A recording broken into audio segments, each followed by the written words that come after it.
Hello and welcome to National Focus for Monday, April 8, 2024. I am Julian Morris. In the headlines, $6.4 million contract for reconstruction of National Abattoir. Climate Investment Funds hosts 5-day Caribbean Knowledge Exchange Workshop. And Colihaut River Defense Wall to strengthen local resilience. The details of the headline stories and more when we return.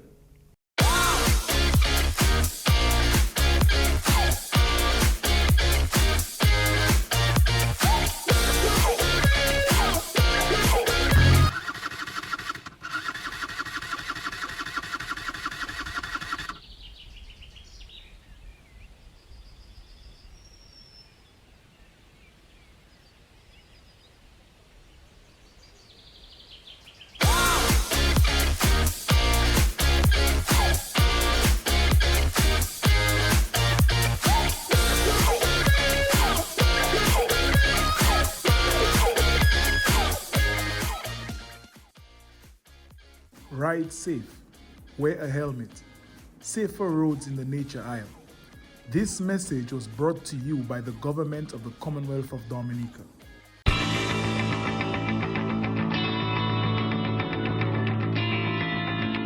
Welcome back.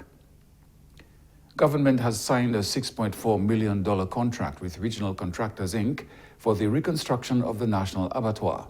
The contract was signed on Monday between the Ministry of Agriculture, Fisheries, Blue and Green Economy and Regional Contractors, Inc.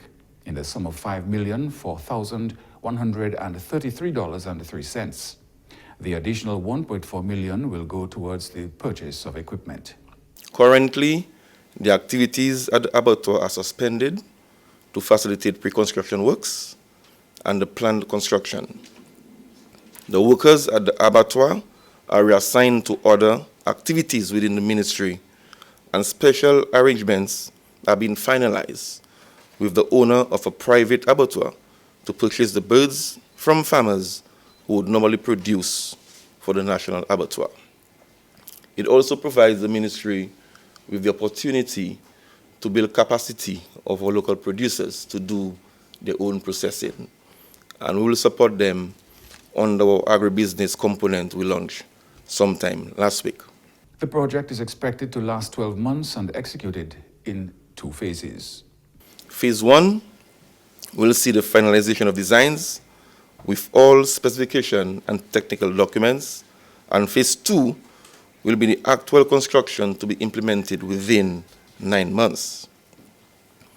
The reconstruction project encompasses the construction of the poultry slaughterhouse and the restoration of the pig slaughterhouse with new lines and equipment, as well as the rehabilitation of the main abattoir building. The works will also include new perimeter fencing and the rehabilitation of the water system. Significant emphasis will be placed on climate resilience, sustainable and renewable energy, wastewater treatment, and cost effectiveness, both in design and construction phases. Additional resources of $1.4 million was secured through the Emergency Agricultural Livelihood and Climate Resilience Project for the procurement of a backup generator, water treatment plant, refrigerated transport and freezers, incinerators, and other specialized equipment. So in fact, the total rehabilitation costs for the National Abattoir is approximately $6.4 million. Upon completion, the abattoir will have the capacity to process 4,000 birds and 50 pigs per day. The reconstruction of the National Abattoir is seen as another major intervention which will help achieve agriculture's contribution of $700 million to the annual GDP. The sector's contribution to gross domestic product in the 2022 fiscal year was $274 million, and preliminary estimates suggest growth of 4.5% in 2023. The goal of $700 million contribution by the sector of the gross domestic product is not insurmountable. As a government, we will continue to make the significant investments in the sector to achieve this goal. My role includes finding the necessary financing resources to invest in the sector, as well as monitoring our progress to achieving these goals. Achieving these goals is critical to government's ultimate mandate of maintaining above-average growth and sustainable development for Dominica. The finance minister appealed to all Dominicans to work together to achieve a resilient, dynamic, and a prosperous nation. Meantime, Prime Minister the Honorable Roosevelt Skerrit says the narrative that nothing is happening in agriculture is far removed from reality, and this multi-million-dollar investment in the sector is a glaring example. The reality is agriculture has received and continues to receive major injection of funds. $7.3 million was used to procure materials for persons in the poultry and pork subsector. $7.3 million of grants. And we're not even talking about fisheries. Fisheries is a separate entity all to itself. We're talking about agriculture on the land, not in the aquaculture and marine agriculture. So this is just investments on land in Dominica. And these are just a few components of the various interventions that we've made in agriculture. The Prime Minister says government recognizes the importance of agriculture. Yes, we're moving heavily into the service industry. Yes, we're moving heavily into tourism. Yes, we're moving heavily into the development and expansion of the small business sector in Dominica. But agriculture for us remains the center of our efforts towards transforming Dominica. The link between tourism and agriculture was further emphasized. And I believe more people we can bring into Dominica. This is why the investments we're making in tourism, the investments we're making in the infrastructure, for example, the construction of International Airport, all of these things are going to benefit the consumers. Because when you take, for example, avocados, we can no longer expect to permeate or to take advantage of the markets of the avocados by still selling on the boats. We have to get this airlifted so that we reduce on ripening and wastage. So there are huge potentials there in terms of the connectivities and the connections between agriculture and infrastructure we're investing in and tourism. While government makes these investments, such as the Abattoir, their success is up to consumers. And Dominicans eat a lot of chicken.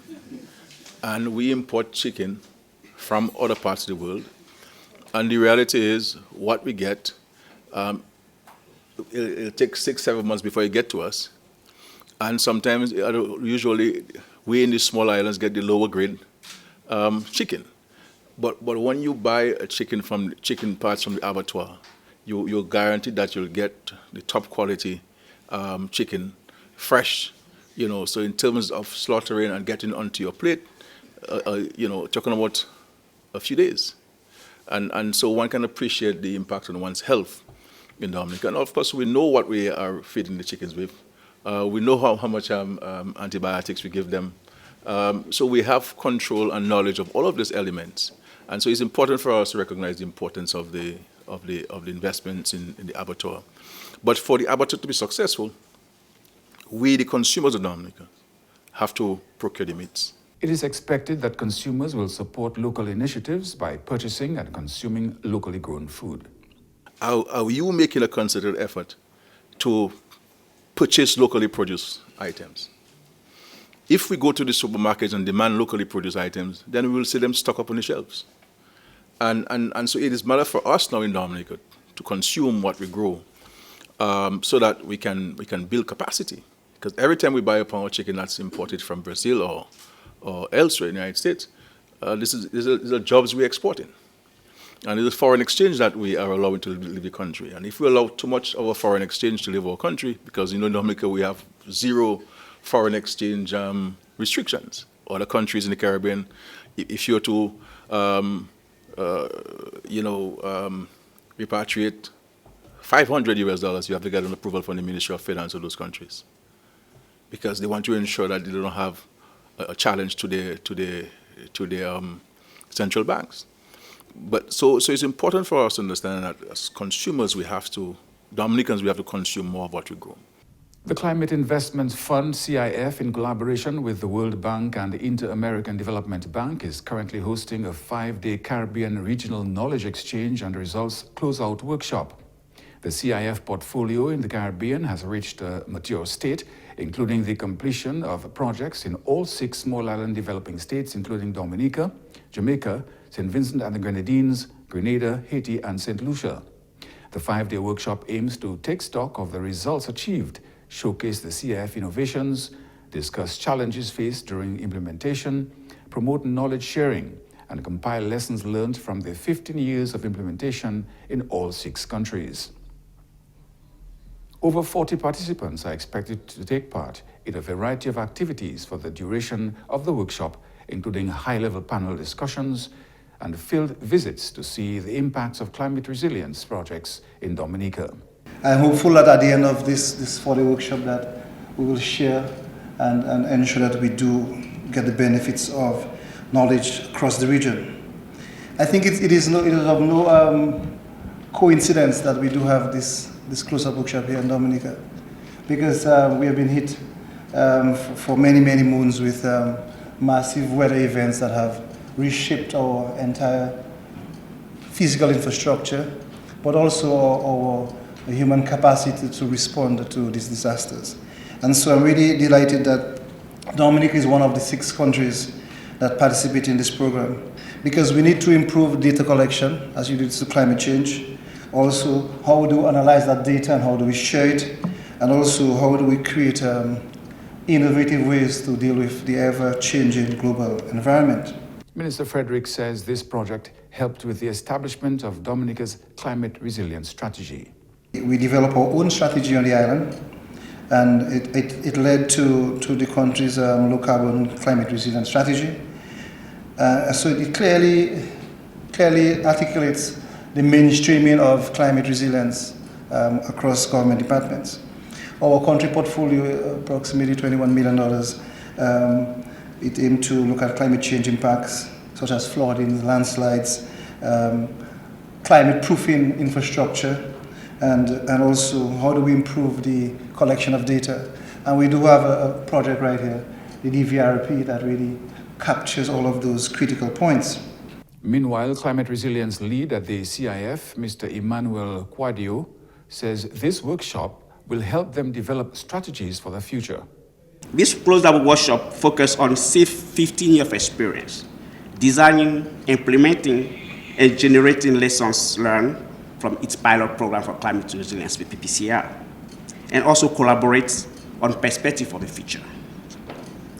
All this week, we want to share our collective and unique lessons learned through the SAFE experience in supporting most vulnerable countries in the small island states in the Caribbean to build climate resilience communities, ecosystems, and economy. The Climate Investment Fund is one of the largest multilateral climate funds and is focused on transformational climate innovation in 72 middle and low-income countries. It was established in 2008 and works exclusively through 6 multilateral development banks to mobilize investments to pilot and scale climate solutions to address frontier climate challenges. Residents of Colihaut can find comfort in knowing that government is progressing with the continuation of their river defense wall as the hurricane season draws near. Member of Parliament for the Colihaut constituency, Honorable Darren Pinard, expressed support for this vital project, signaling a united front in ensuring the community's safety. We've been having a serious problem since approximately Erica time, where whenever we have some serious rains and so on, the river will take over the entire flat of Colihaut, rise up a couple feet on occasions such as during Maria. And so we started the construction of a wall to give some protection from that flooding, and that has served us very well. It has actually stopped a lot of the major exposure that we've been having. But it is not yet complete. So for example, up to the last set of flooding we had a couple months ago, we still had some flooding, not as severe as it was before, but it highlighted the need for us to continue with the construction of the wall. We have some breaches up above the Gomango area. That is where the locals affectionately refer to as the Mexico area, Mexico City area. Recently, an agreement was signed with the People's Republic of China for the construction of the river wall, home repairs, and modern toilet facilities in Colihaut. The primary goal of the defense wall is to safeguard lives and property in this community that has endured significant damage from previous hurricanes. We have quite a few areas that were highlighted by the last flood that showed the need for us to continue the work that was started. And so during the flooding, I was out there with my video camera, taking out video, live action and sending to the PM. You know, we were in constant communication at the time. And the following day, we went and we looked at the damage that was caused. And then we decided at that time that it was really essential that we continue the work. And so I am very, very happy and want to thank the PM for his swift response and his support. You know, he recognized the urgent need and then he acted quickly. His very next trip to China, he got that on the table and, you know, secured some funding for it. So I'm just, you know, I, on behalf of the Colihaut people, want to just express our sincere gratitude and thanks to the Prime Minister for this urgent intervention coming up. The implementation of this project signifies an important step towards enhancing the resilience and well-being of the Colihaut community in the face of potential natural disasters. With the unwavering support of the government and the international partnerships, the residents of Colihaut can look forward to a safer and a more secure future. You are watching National Focus. More when we return. I love the freedom when I'm out there. Simply put, the worries from shore, none of that out there. And it's my daily bread. I learned it from my dad. My dad is one of the senior guys here who catch the biggest fish around here. And he's top with the red snappers. It's a family thing. I'm the only one fishing right now in the family. Just keeping it going. I enjoy bringing them up, man. Sometimes you have a yellowfin tuna, 400 pounds. Man, let me tell you, that's just a joy out there. I enjoy going out there and just holding the big fish. I don't lift weights, I lift fish. The morning of my fishing trip, I would get up, make a little spiced tea. Then I come down here. I have my GPS, which most fishermen are supposed to have that. Normally I prepare the day before, because whenever you're going out there, you must have ice. Ice is a must for preservation of the fish. So I always make sure I have everything the day before. My fish represents me, and I bring good quality fish ashore simply because the restaurants themselves, they have to show a quality product. Tourism and agriculture go hand in hand. That's what I think. We're all connected. It's like a big machine, and I'm just so proud to be a part of it. My name is Brandon Colihaut, and tourism is my business.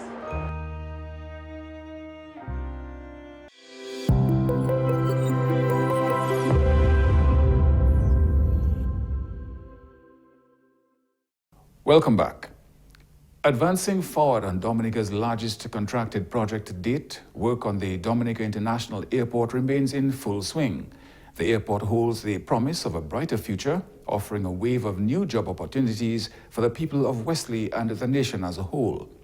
Prime Minister Honorable Roosevelt Skerritt emphasizes the pivotal role the airport will play in transforming Dominica. As the project progresses, it becomes increasingly evident that this development serves as a significant development point for the youth of the nation. We must not give young people and current and future generations.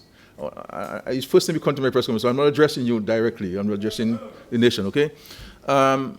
You know, we must not give people the impression that these projects are not important, that they're not good and we shouldn't do them. No, we can have our political battles, we can have our political differences, but there's something that we have to wrap the flag around. And the International Airport is one such thing. Prime Minister Skerritt urges citizens to unite in support of the construction of the International Airport and the subsequent economic gains to follow. We should not lose sight of the greater good and our greater responsibility. So we should all be really be rallying for MC and to ensure that all of the challenges and the issues that we have to deal with where CBA is concerned, that we have an opportunity to successfully complete the project. And to have direct flights from Europe and more from North America. Changing the color of the Douglas Childs Airport is not going to bring us direct flights from Europe. What's going to bring us direct flights? We're going to fill all the hotel rooms and taxi operators and small business people making money and the bed and breakfast and the Airbnb. That is now becoming a major source of revenue for so many Dominicans and a second source of revenue for so many Dominicans, for farmers and fishermen. What is going to help? With a runway length of 2,850 meters and the capacity to accommodate wide-body aircraft, the construction of the airport marks a significant milestone for Dominica. The only edge all countries in the Caribbean has over Dominica is the international airport. And if you guys give me an opportunity to build the international airport, I mean, I know you'll allow me to build it, but let's give me a little, help me build it. That will help transform Dominica. And long after I leave, you will say, well, Skerry was right. Over 300 Dominicans are currently employed on the construction of the international airport. A new road connecting the airport in Wesley to Portsmouth is also in the works. Prime Minister Skerry made the announcement following his recent trip to China, where the People's Republic of China reiterated their commitment to supporting major initiatives aimed at improving the lives of Dominican citizens. The upcoming road project will involve the construction of 20 bridges. The twinning of the community of St. Joseph and the Shandong province in the People's Republic of China is expected to bring about a number of benefits through mutual cooperation. Parliamentary representative for St. Joseph constituency, Honorable Darren Lloyd, who was part of the Prime Minister's delegation to China recently, says the exchanges will be beneficial to both parties. We're twinned with a province in China, city in China. It's a Shandong province, Renchong City. I think it's an amazing feat. It's an opportunity to have some human exchanges. So I had the opportunity, even on my visit, the official visit to China, to interact with some of our counterparts over there, and they give us a full assurance that we'll have continued discussions where mutual cooperation and development is concerned. One of the things on our agenda is to facilitate human-to-human exchanges, whereby, for example, we could have young people being sent to China on certain skill course training on an annual basis, and likewise, persons from China, or people from China, could visit Dominica for the same or similar training. The parliamentary representative says discussions to further solidify the twinning are continuing. We could implement, for example, the Chinese technology or the way in which they do things here in our local practices in order to, improve the way we do things. For example, where agriculture is concerned, and so forth. So this is definitely something to look forward to. Even where infrastructural development is concerned, I believe that we also stand to benefit. However, after further communication with my counterparts over there, I'll be in a better position to speak more confidently where this is concerned.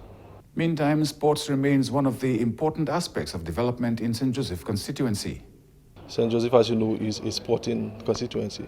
A number of sporting enthusiasts come from the St. Joseph constituency, more specifically the St. Joseph community, which is why we try our best to continue the promotion of sports in St. Joseph.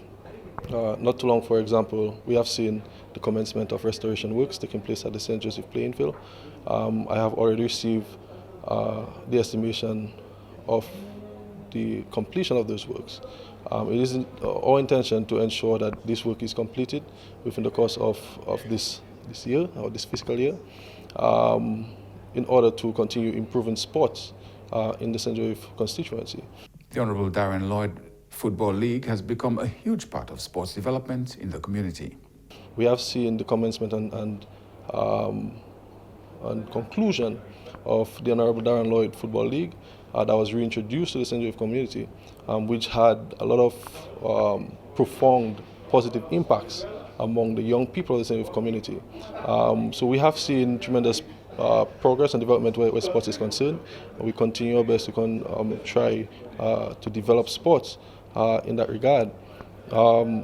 In next week or two, we expect to commence a beach soccer league in the St. Joseph community, where we're expecting to have in excess of 15 teams to continue sports in the St. Joseph community and St. Joseph constituency.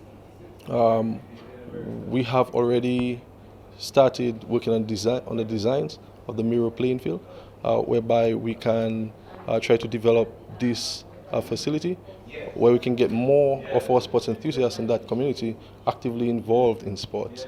So great things happen where sports is concerned. He has given his constituents the reassurance that sports will remain at the top of the priority list. Work has already begun on the reconstruction of the St. Joseph Police Station, which will serve the entire Western District. Coming up next, the Creole News Highlights with General Jacob.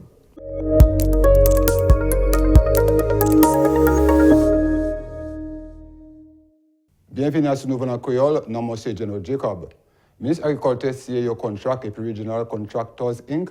pour reconstruction Abattoir National Dominica. Cérémonie pour place à ministre Finance aujourd'hui. Reconstruction qui a coûté $5 millions et puis $1 million pour équipement. Ministère agriculture Honorable Roland Royer, ministère pour Finance Honorable Irvin McIntyre et puis Premier ministre Dominic Honorable Roosevelt Skerritt attendaient cérémonie. M. Patrick Paul signé un contrat là pour Regional Contractors Inc. Nous parlons puis M. Michael Etienne, manager Abattoir Dominica. J'ai construit l'abattoir 2012, mais nous commençons l'opération à l'abattoir novembre 2015. Nous commençons novembre 2015 avec était un bon commencement, mais nous tenions Erika, en même année nous commençons. Nous tenions pour bâtir au travail pour faire le travail, mais il commence à travailler bien, mais en 2017 nous tenions Maria. Maria a un mauvais coup à l'abattoir. Mais aujourd'hui là, c'est un bon jour pour l'abattoir, pour le gouvernement, avec ces femmes là, parce que nous avons signé un contrat pour faire un gros nouveau abattoir. Avec nos contrats pour ça. Parce que là, ça finit fait, Dominique, qui primaire fait bagaille pour nous viande qui fouet, avec les cochons, avec poules qui fouet, parce que l'abattoir a autant consommateurs moins Dominique, avec nous contents pour ça. Manager Abattoir Dominique, qui remercie les gens qui ont vendu l'abattoir pour patience. Barry a venu en 2017 avec Jody là, c'est 2024. So, nous avons patience avec moi pour dire ces femmes là en Dominique, merci. Merci pour patience là, Jeannie, pour nous, avec vous qui continuez à construire grand new abattoir ça. Nous qui fait, elle a fini, nous qui fait 4000 poules tous les jours avec 50 pigs tous les jours aussi. So, ça c'est un bon but pour pas juste pour l'abattoir gouvernement, mais pour Dominique. Parce que comme le Prime Minister a dit, tout le monde a mangé chicken avec cochon tous les jours. So, nous pouvons faire ça pour nous. C'est pas pour nous, c'est pour future générations qui vont venir. So, nous avons fait avec l'abattoir qui est sustainable, qui dure en temps. So 2050, 2060, nous parlons encore. Dominique, il y a un bon abattoir pour payer. Travail pour bâtir base avion international Dominique qui a continué full swing. Autant Moun Wesley et puis Moun Dominique qui travaille pour bâtir international airport là. En tout, plus de 300 Dominicains qui travaillent à airport là. Premier ministre Dominic Honorable Roosevelt Skerritt dit l'airport là qui transformé Dominique. Premier ministre Skerritt qui a accueilli à sous Dominicain pour unité et puis supporter construction base avion international là. Il dit l'airport là important en développement économique Dominique. Gouvernement qui a bâti un chemin neuf au Wesley pour Guantans. Premier ministre Honorable Roosevelt Skerritt fait annoncement ça là après il sorti pays chinois. Résident Colihaut content gouvernement qui a bâti un wall pour empêcher la rivière d'entrer en village là pendant cyclone. Membre parlement pour Colihaut, Honorable Darren Pinard, qui a supporté effort pour protéger la communauté. Le gouvernement signé un agrément et puis République chinoise pour bâtir le wall là, ranger caille et puis mettre privé moderne en Colihaut. Colihaut Kenny, résilience en temps cyclone dans les salades. Ça, c'est tout à ce nouvel en créole. Non, Monsieur General Jacob. Au revoir.